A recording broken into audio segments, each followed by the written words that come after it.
Good morning, children. I welcome you to the class of 9th in 2020 and 21 academic year. From today, we are going to study English subject. I have given you English subject book in PDF format which you want to download. विद्यार्थी मित्रांनो, आज आपण इंग्रजी विषयाच्या अभ्यासाला सुरुवात करणार आहोत. त्यासाठी तुम्हाला इंग्रजी विषयाचं पाठ्यपुस्तक PDF स्वरूपात पाठवलेलं आहे. ते तुम्ही डाउनलोड करून घ्या. This is the slide of glossary in the poem that we will learn today. Here you can understand the meaning of difficult words in the poem. This is our first session of English class. So let's discuss about poem Walk a Little Slower. It's a wonderful poem which shows relationship between the child and his father. Students, tell me, the word walk refer only to the act of walking. What does the poet actually mean to say that? The word walk in the poem not only refers to the act of walking, but it also involves every activity the child sees his father is doing. सदर कविता ही वडील आणि मुलगा या नात्यावर आधारलेली असून कवितेत आलेला walk म्हणजे चालणे हा शब्द चालण्याची क्रिया असा होतो असं कवीला कवितेत दर्शवायचं आहे का?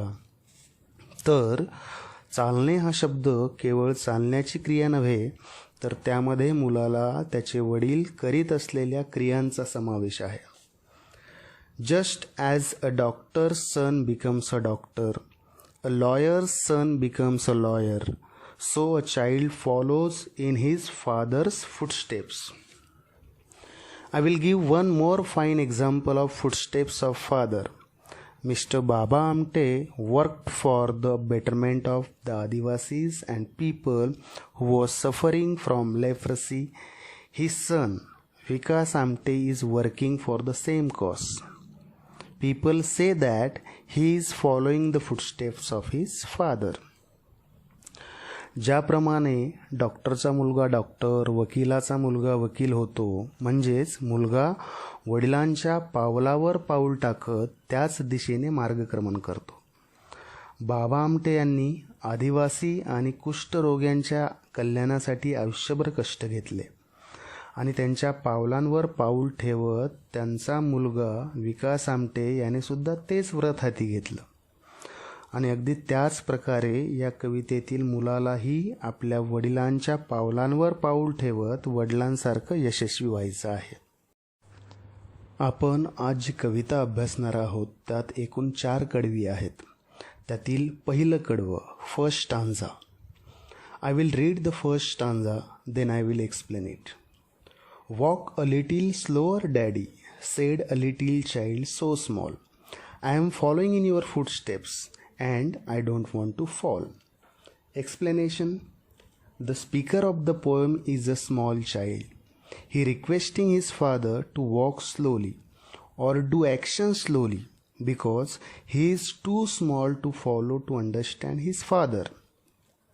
The child further says that he wants to follow his actions like how he speaks, how he walks, how he does his works. He requests his father to action slowly so that he can imitate or copy him to avoid failure. He wants to be a successful person like his father. कवितेत एक छोटा मुलगा आणि त्याचे वडील असे एकूण 2 पात्र असून मुलगा हा कवितेचा निवेदक आहे, म्हणजेच नरेटर आहे. तर हा छोटासा मुलगा आपल्या वडिलांना सावकाश चालण्याची विनंती करतो. येथे सावकाश चालणे याचा अर्थ काय आहे? तर वडील करीत असलेले कार्य किंवा कृती होय. जगातल्या कोणत्याही बालकासाठी त्याचे आईवडील हे पहिले आदर्श असतात. प्रत्येक मुलगा वडिलांच्या प्रत्येक क्रियांचं, कृतींचं निरीक्षण करत असतो. ते ज्याप्रमाणे वागतात, बोलतात, चालतात किंवा काम करतात अशा सर्व गोष्टींचं मूल अनुकरण करत असतं. वडिलांकडून अनेक गोष्टी मुलगा हा अनुकरणाच्या माध्यमातून शिकत असतो. आणि या कवितेतील मुलालाही वडिलांच्या पावलांवर पाऊल ठेवून वडिलांसारखंच यश संपादन करायचं आहे.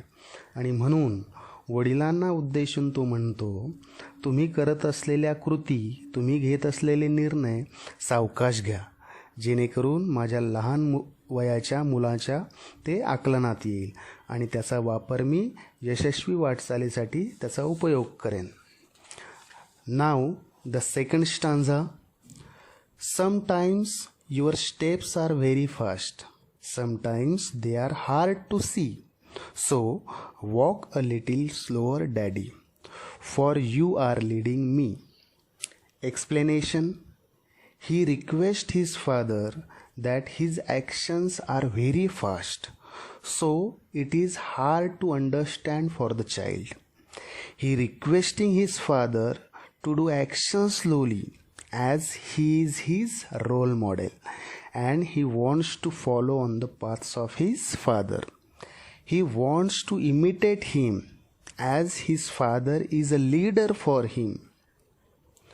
दुसऱ्या कडव्यामध्ये तो छोटा मुलगा आपल्या वडिलांना विनंती करतो की तुमची पावलं म्हणजेच त्यांनी केलेल्या कृती, त्यांनी घेतलेले निर्णय कधीकधी अतिशय जलद रीतीने घेतलेले असतात आणि मला काही वेळा त्या समजून घेणं खूप अवघड जातं आणि म्हणून तुम्ही सावकाश चला, म्हणजेच निर्णय घेताना मला समजेल अशा पद्धतीने कृती करा किंवा निर्णय घ्या, कारण तुम्ही मला मार्गदर्शन करत आहात आणि तुम्ही घेत असलेले निर्णय, तुम्ही करत असलेल्या कृती मला आत्मसात करायच्या आहेत, मला समजून घ्यायच्या आहेत, कारण तुम्ही माझे लीडर आहात आणि तुमच्या मार्गदर्शनाखाली मी तुमच्या सगळ्या कृती, निर्णय, एकूणच तुम्ही दिलेले चांगले संस्कार आत्मसात करून एक यशस्वी व्यक्ती म्हणून मला नावारूपास यायचं आहे.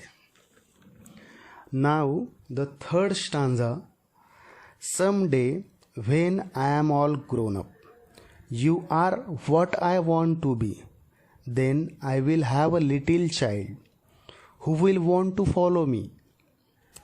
Explanation. Further, the child says, year after, when he becomes a grown-up person, he will be exactly like his father, and when the child will have a little child, he wants his child will learn all from him. In short, the child in this poem would hand over all the teaching to his child, means to the next generation, that he had learned from his father.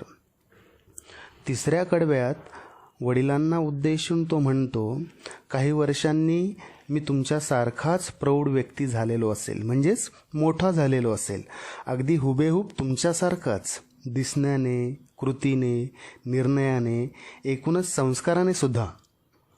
त्यावेळी मलाही एक छोटंसं मूल असेल, त्यालाही माझं अनुकरण करायचं असेल, त्यालाही माझ्याकडून खूप काही शिकायचं असेल, जसं आज मी तुमच्याकडे बघून खूप साऱ्या गोष्टी शिकलो, अगदी त्याच प्रकारे माझ्या छोट्या मुलालाही माझं अनुकरण करण्याची इच्छा असेल. थोडक्यात चांगल्या विचारांची, चांगल्या कृतींची, चांगल्या संस्कारांची देवाणघेवाण एका पिढीकडून दुसऱ्या पिढीकडे परावर्तित होईल. नाव the fourth stanza. And I would want to lead just right and know that I was true. So walk a little slower, Daddy, for I must follow you. Explanation. He wants to teach his child what he is learning now from his father. He doesn't want to mistake while guiding his child. So to understand his father, his actions, his decisions, his manners better, the child is requesting to be a little slower in actions. The child is following his father and he wants to give his next generation. तो पुढे म्हणतोय, मी प्रौढ झाल्यावर, मोठा झाल्यावर मला माझं अनुकरण करणारा छोटासा मुलगा असेल आणि मला त्याला योग्य ते मार्गदर्शन करायचं आहे. आणि मग मला आठवेल की माझ्या वडिलांनी घेतलेले निर्णय, कृती, त्यांचं वागणं, त्यांचं बोलणं एवढंच नव्हे तर त्यांच्यामध्ये असणारा शूरपणा, चिकाटीपणा, दयाळू वृत्ती, उदारपणा, शूरपणा, संयमी वृत्ती, नम्रपणा, निश्चयी वृत्ती असे इतर अनेक गुण मी तुमच्याकडून शिकलो आणि ते अगदी योग्य होतं, बरोबर होतं. आणि हे सर्व गुण तुमच्याकडून आत्मसात करून मी माझ्या मुलाला योग्य मार्गदर्शनासह शिकवेन. These are the slides of homework. You want to complete it in your notebook and check it out with your English teacher when school starts. या 2 स्लाइड्समध्ये दिलेला होमवर्क तुम्ही तुमच्या वहीत पूर्ण करायचा आहे.